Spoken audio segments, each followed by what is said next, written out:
You know, we kind of went deep into Jesse What?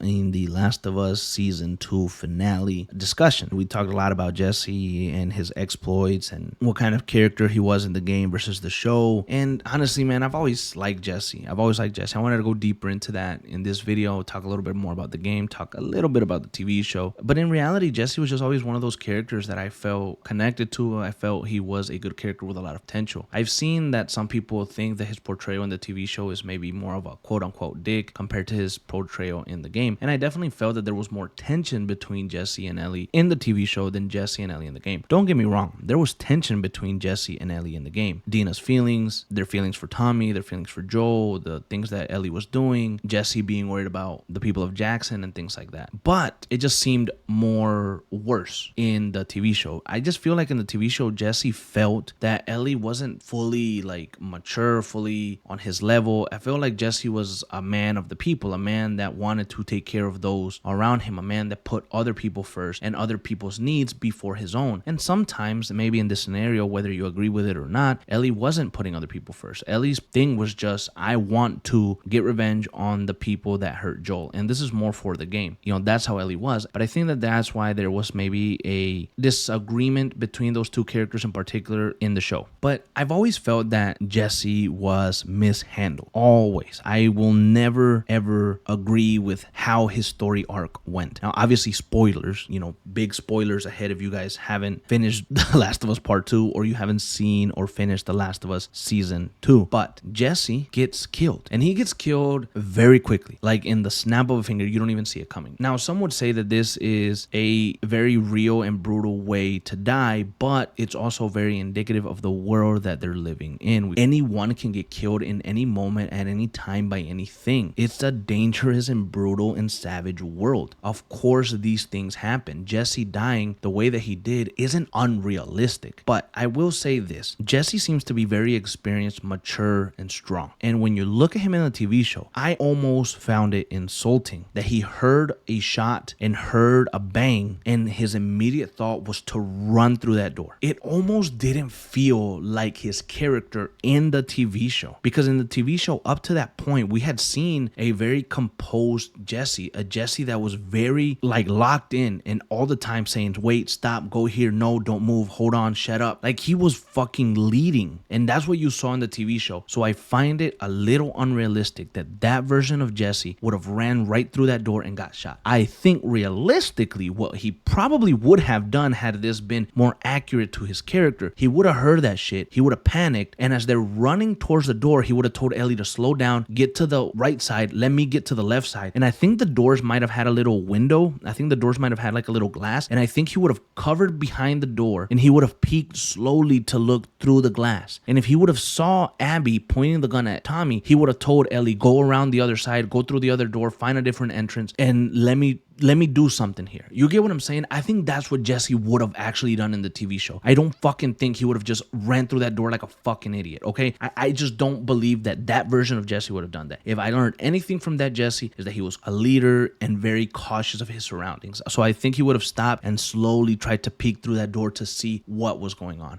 I really, really freaking believe that. So it was tough for me to buy that. It was tougher for me to buy it in the TV show than maybe it was in the game. But I've actually been replaying The Last of Us Part 2 for the first time, like ever, like actually trying to play through the whole game because I wanted to get that feeling of The Last of Us 2 again because the TV show kind of left a sour taste in my mouth. Not that the game and some of his choices didn't. Like when Joel's death came in the game, my stomach turned. I didn't even want to freaking see it. In the TV show, I really didn't give a fuck. But in the game, it was hurting. I was like, no, I don't even want to see that shit. But whatever, we tried to move on from it. And I've been playing and just seeing Jesse in the game, he's still that person that is caring for the people of Jackson, still that person that puts others before himself, still that person that says Jackson is important, what we do matters, get your head in the game, stop being so fucking selfish. He's still that person in the game. And like, you know, I didn't remember the nuances and the little details because it had been a really, really long time. I mean, since release that I actually sat down and played this game again and heard Jesse talk and do these things. About a year or 2 years ago, we made a video talking about why I thought that the death of Jesse was wrong, why it should have never happened. And I think I haven't gotten to this part yet in the video game again. But when Jesse dies, it sucks. It's a gut punch. It's a thing that I hated because you have Jesse who knows Dina, who knows Ellie, who knows Tommy, who knows Maria, who knew Joel, who grew up with Dina, who grew up with Ellie, who grew up learning from Joel and from Tommy. Like, yeah, you can learn from a bunch of different people in Jackson. I bet there's a lot of experienced people in Jackson with their own stories and leaders and things like that. But imagine getting taught by Tommy, the guy who started Jackson with his wife, Maria. Imagine being in that inner circle. Imagine learning from Joel Miller, who is Tommy's brother, who has 20 years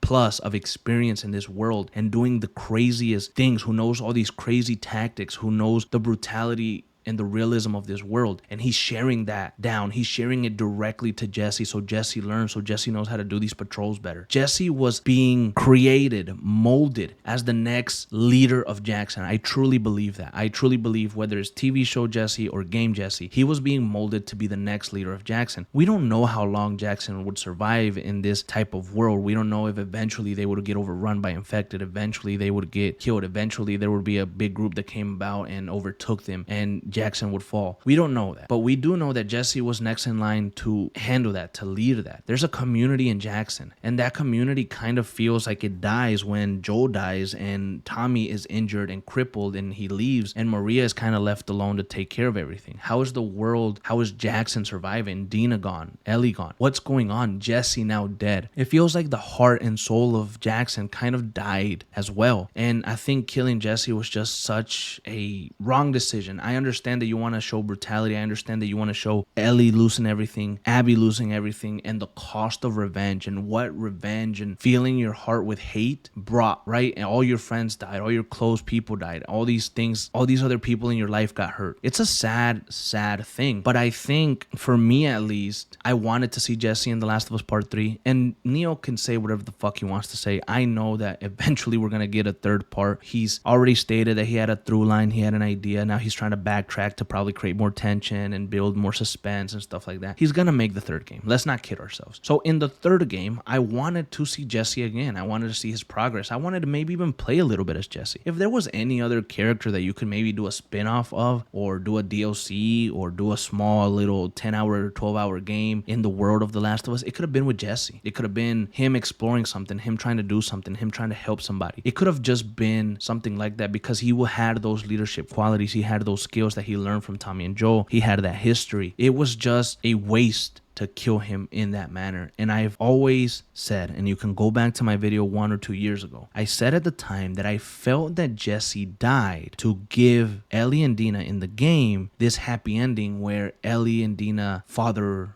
a kid, mother a kid, whatever. I thought that Dina was kind of being a little asshole and just kind of, oh, I'm mad at Jesse, so I'm going to be messing around. Then she finds out she's pregnant and all this thing. I don't know, maybe she ended up thinking, well, Jesse's going to raise this kid. Jesse's this type of guy. Like, Jesse's a guy who's going to be there for his family no matter what. He's going to want to have that kid. He's going to want to raise it and teach it and show it all these things that you could tell that he would be a great dad as well. You could just tell that he had that instinct of leadership, of caring in him, and he was going to be present in Dina's life no matter what. Whether Dina was with Ellie or Dina wasn't, whatever, he was going to be present in that kid's life no matter what. And I felt that that was always going to happen, but that would cause problems or issues with Ellie and Dina being together, because now you can't have Ellie and Dina raise this kid together because you know Jesse's still alive and always wanting to be a part of his kid's life, because of course he would want to do that. So how do you give Ellie and Dina a kid so they can raise together without any issues whatsoever? You kill the father. You have Jesse get Dina pregnant, and then you kill Jesse, and then you have Ellie and Dina raise this kid together. And so I feel like that's what happened. I always have felt that. I'm always going to feel that. I think they just killed Jesse to give Ellie and Dina that happy ending. And these feelings resurface because of the TV show, because I'm playing The Last of Us 2 again. I always felt that Jesse was just misused. I thought Jesse was a character in The Last of Us 2 that was introduced, that had so much potential, that was such a good character, that was likable, and someone that you could expand on, someone that could grow and learn and do things even better or differently. Yet it was all just stopped quickly by a shot from Abby right in the cheek, dead as fuck. I mean, Jesse just literally plopped to the ground. Absolutely brutal to see. And in the TV show, it happened the exact same way. Hated it, and it seemed even more unrealistic in the TV show because, I'm telling you guys, and tell me if you feel the same way, I feel that that this version of Jesse in the TV show would have been a lot smarter about it. If he heard that, he would have quietly eased through that door to see what was going on before ever stepping outside. He probably would have come up with a plan, and Ellie and him would have attacked Abby in a completely different way.